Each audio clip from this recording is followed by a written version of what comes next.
hello नमस्कार সকলোকে স্বাগতম জনাইছো মোৰ আন এটি নতুন ব্লগ ভিডিঅ' লৈ আৰু ইয়া ধাননি পথাৰৰ মাজত আছো মই ইয়া আখনৰ মাহত ইয়া ধাননি পথাৰৰ মাজত আছো আৰু ইয়া ধাননি পথাৰসমূহ চাওক ইয়া পথাৰৰ দৃশ্যসমূহ মই আপোনালোকক দেখুৱাই আছো আৰু ইয়া ধানসমূহ কাটি আছে দাৱনীয়ে আৰু ইয়া চাওক পৰিৱেশটো কিমান ধুনীয়া লাগি আছে সোণালী ধাননিৰ মাজত ইয়া ওয়াও আৰু ইয়া ধান বান্ধি আছে আৰু আজি আমাৰ পথাৰত ধান বান্ধি আছে আজি লৈ যাব ঘৰলৈ আৰু ইয়া লৈ গৈ আছে ধানসমূহ আৰু ময়ো আছো ময়ো ধান বান্ধি আছো এই পিনে কাটি আছে ইয়া চাওক ধান লৈ গৈ আছে এতিয়া ৰাস্তাত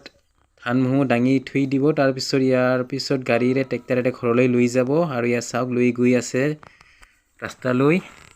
এনেকৈ বহুত মানুহ পথাৰত কাম কৰিলে বহুত ভাল লাগে গৰমকো গৰম নিচিনা নালাগে একদম কাম কৰি মজা লাগে ইয়া চাওক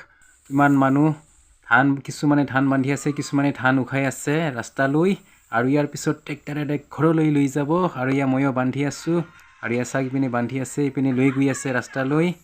ইয়া চাওক কিমান মজা লাগে এনেকৈ কাম কৰিলে সকলো মিলিজুলি কাম কৰিলে কিমান মজা লাগে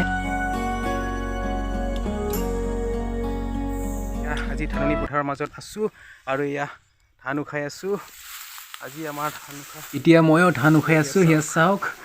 মই এতিয়া লৈ গৈ আছো একদম ৰাস্তালৈ আৰু ইয়াৰ পিছত ট্ৰেক্টৰে ঘৰলৈ লৈ যাম ইয়া চাওক ইয়া ধানসমূহ জমা কৰি থোৱা হৈছে ৰাস্তাত আৰু এতিয়া ট্ৰেক্টৰ আহি পালে এতিয়া ট্ৰেক্টৰৰ ওপৰত তুলি আছে ট্ৰেক্টৰত তুলি নি এতিয়া ঘৰলৈ লৈ যাব ইয়াৰ এতিয়া চাওক ইয়া পৰিৱেশটো কিমান ধুনীয়া লাগি আছে ইয়া চাওক ট্ৰেক্টৰত বজাৰ কৰি আছে কাম কৰা মানুহবিলাকে কাম কৰি আছে ইয়া চাওক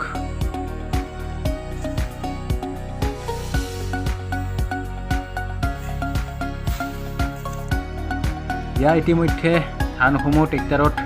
উঠোৱা হ'ল আৰু ইয়াৰ পিছত এতিয়া ঘৰলৈ লৈ যাব আৰু ইয়া চাওক পৰিৱেশটো অকণমান দেখুৱাই আছো আৰু ভিডিঅ'টো চোৱাৰ বাবে সকলোকে ধন্যবাদ জনাইছো